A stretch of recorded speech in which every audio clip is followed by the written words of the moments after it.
Hello, my lovely Math 7 children. Today, let's go ahead and get started on 5-1 notes. And this is actually just day 1. And for today, we are going to evaluate, which means to actually substitute in and solve, and then also translate expressions. So when translating, we'll do it a little bit later, but for right now, we're going to evaluate. So it says evaluate the expression if e equals -4, f equals -2, and g equals 5. Be sure to show all work. So the first step that all three of us need you to do is to show that substitution step. So for number 1, I'm going to zoom in just a little bit. E is going to be -4. So I'm going to plug that in. So nothing changes. 2 parentheses E is -4. Plus 3. So notice that first step, all I've done was substitute in -4 instead of E because those are the same thing. So now from here on, we're just going to use our order of operations. Hopefully we can remember those order of operation, but if not, I'm going to go ahead and zoom out, and we're just going to give kind of a quick review. So the first step is parentheses.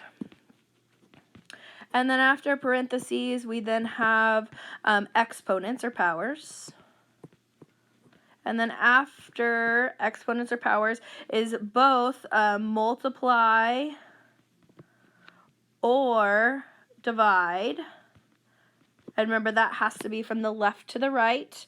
And then lastly is add or subtract from the left or the right. So add or subtract.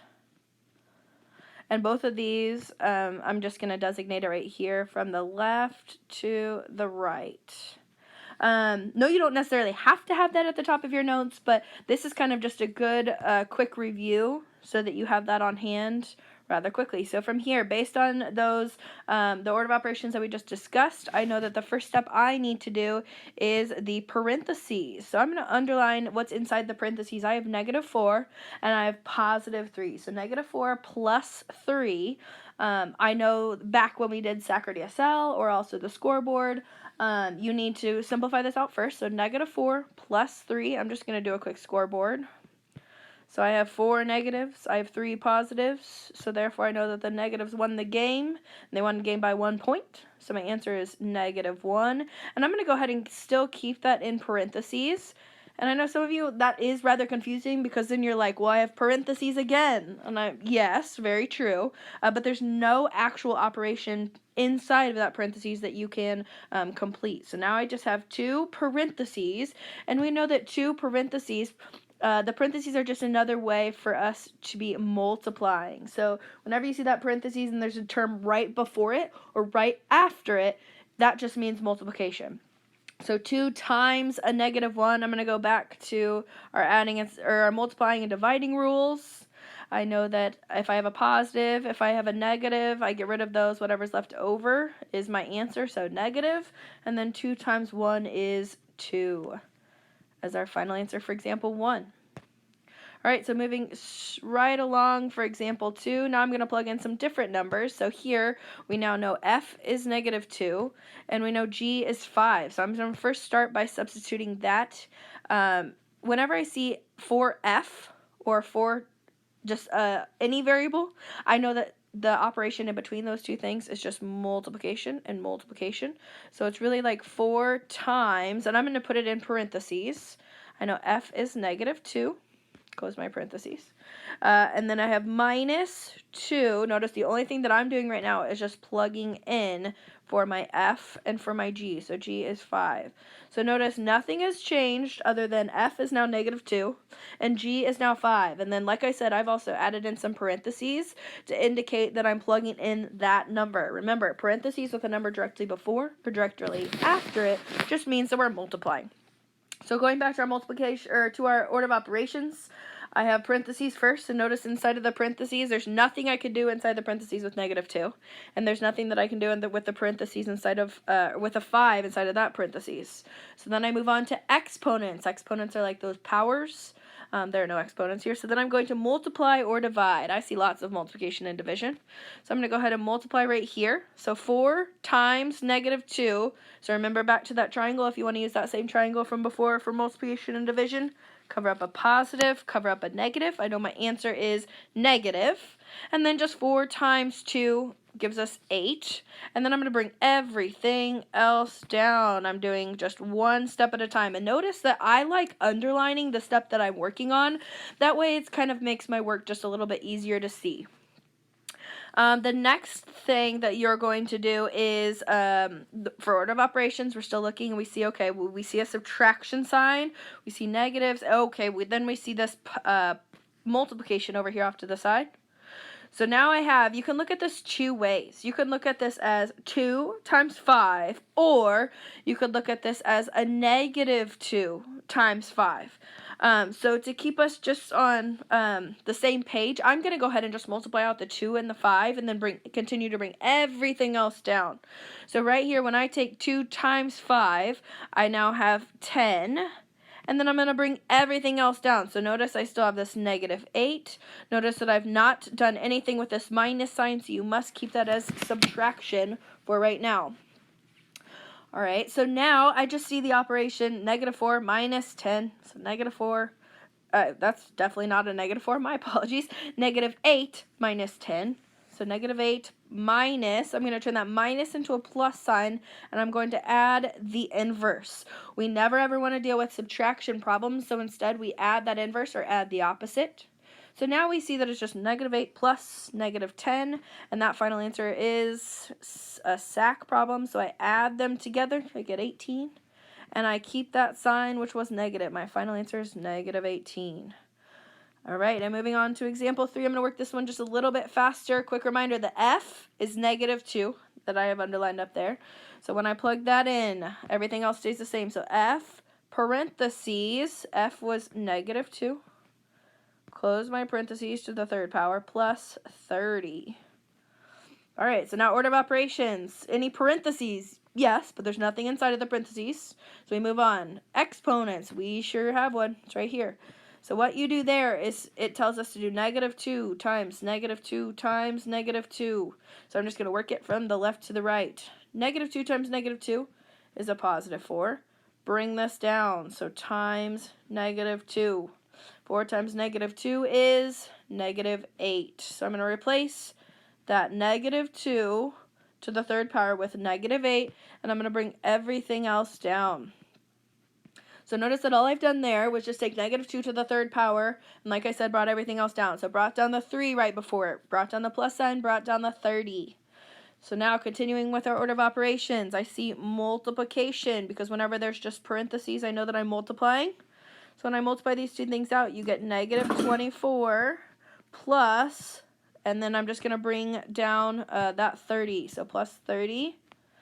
So then from here, I see that this is a DSL problem. They're different signs, so we're going to subtract them and then keep the larger. I know that the 30 is the larger. So when I subtract these two things out, 30 minus 24, I end up with 6. The larger is positive. Final answer. All right, so I want you to go ahead and pause this video, and I want you to work the examples below and then push play when you are finished. Go ahead and pause. All right, so take a look at the U-Try questions. The answer to A is 9. The answer to B is 36. The answer to C is negative 69. And the answer to D is 25. Now, your teacher wants to know how you did. So if you're listening to this, any question right here that you got correct right off the bat, go ahead and give yourself a star on that letter. So A, B, C, or D, or D. Hopefully you got all 4 right. But if you missed some of them, please pause the video and kind of erase the work and then rewrite this work so that you can see exactly what it is that you need to look at for our homework. So go ahead and, like I said, if you're listening, give stars. If they are wrong, I need you just to fix it. You don't necessarily need to count it off.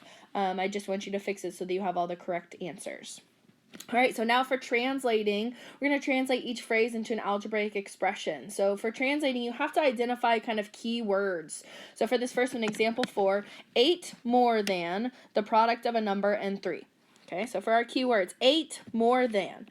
So 8 more than I'm going to underline in pink, because I know if I'm wanting 8 more than something else, I'm going to add 8, because it's just 8 more than something else. Okay, then I have the product of a number and 3. So I don't know that number, so therefore a number will be designated with a variable. I'm just going to use x to represent a number. And then we also have to remember what product means. So product, hopefully we all can remember that means multiplication. So product is multiplication of a number and 3. So therefore, when I write my algebraic expression, I know that my 8 more than has to go at the end because I want 8 more than something else. So therefore, my something else is the product of a number and 3. So I could say this as x times 3, but an even better way to write that would be moving that constant or that coefficient, it will end up being a coefficient, out front, which gives me 3x, because I know 3x is like 3 times x, and that multiplication, that is commutative, so I can switch those around. And then I'm going to add my 8. So this final expression will be 3x, because it's a product of a number and 3, plus 8 more. All right, so the next one, 7 less than the quotient of a number and 4. So again, we're going to underline some important info. So 7 less than, that means it's 7 less than something else. So similar to like what we did with that plus 8, that 7 less than, it has to go at the end. Okay, so now I'm just trying to figure out what else goes before that 7 less than, because basically I'm taking 7 away from some other term or some other number. So the next part, we're going to have to identify what the quotient of a number and 4 means. So quotient, hopefully we can remember that quotient means the answer to a division problem. So for division, you can either use that symbol that I just used, or instead you can write it like a fraction. And so I'm actually going to use it like a fraction instead. So right here, I now have the quotient of, and then whatever is listed first, that will be your numerator, or whatever you are going to be dividing from if you use that division sign. So a number, so again, I'm just going to designate this with x. So it would be x divided by the number 4. So I'm going to reread it again. 7 less than, so I'm taking 7 away from the quotient of a number and 4. All right, and then the last one like this, the sum of triple a number and 5. So the sum of, so I know sum is the answer to an addition problem. So I'm adding two things together. And the two things that I'm adding together are triple a number. So if I triple a number, that just means that I'm multiplying it by 3. So remember that number, we're just going to use x again. So 3x. And then the other number is going to be 5. So therefore it would be 3x plus 5. All right, so now we're going to actually go the other way, and we're going to write the verbal phrase that represents the expression. So right here in example 7, I know that I can use m divided by 4. Okay, but that would be an answer that maybe somebody in elementary school gave us. So instead, we're going to use maybe some more advanced terms for this expression. So right here, we could say the quotient, because remember, quotient means division. The quotient of a number and 4. So I would actually rather you write out number rather than that number sign, but just because these are your notes, this will work for now. Okay, and then the next one, what do we see? Well, we see 6y minus 8. But again, let's go ahead and avoid using those minus words or add or plus. So instead, we're going to say the difference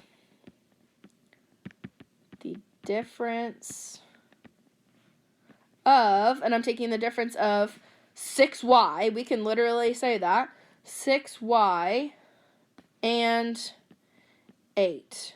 Or you could always say 8 less than the product of 6 and y. Notice all of these, the words that I'm using, I'm not using plus, I'm not using times, I'm kind of avoiding those. Okay, and then this last example, I have 2/3 parentheses x minus 5, right? We can see that, you can say that to me, but instead we do want to use kind of a more advanced, so right here we're going to say the difference of, and I'm just going to list that right there, x and 5, and then you could even say multiplied by 2/3. So there are really a whole bunch of different ways to translate this, but like I said, avoid using 2/3 times x minus 5. All right, so now I want you to go ahead and pause the video and you try these 1, 2, 3, 4 examples. So if it's as an algebraic expression, turn it into a phrase like we did on examples 7 through 9. But then if it's a phrase, I want you to turn it into that algebraic expression like we did up above. So go ahead and pause the video. Alrighty, so take a look here at example E. I've used 7 more than a number squared, or you could have said a number squared plus 7, x squared plus 7. But again, let's try and use kind of the more advanced terms. So the sum of 7 and x squared, or the sum of x squared and 7 would also work, using that sum word. That would be awesome. And then I'm going to go down and look at H. 9 less than the product of 8 and G. And notice that I've even spelled out 8. This would probably be much better because I've actually spelled out 8 rather than up here how I just wrote 5 or how I just wrote 8. So for these verbal phrases, I would actually rather you write out that number as like the word rather than just writing the number itself. Okay, and then for the 2 others, so for F, I said 4 more than, so plus 4. And remember, if it says 4 more than, it means 4 more than something else. So that 4 more than has to go at the end of your expression. So then it says a quotient of 5 and a number. Notice that 5 is listed first, so therefore 5 is my numerator. And the number is just down in the denominator. I've used x. And then the last one, G, 2 times the sum of a number in P. So I'm doubling the sum of a number in P. So x plus P, and then I'm doubling it. So that's why it needs to be in parentheses. If you forgot to put it in parentheses, please make sure that your parentheses are there. And good luck on your problems tomorrow.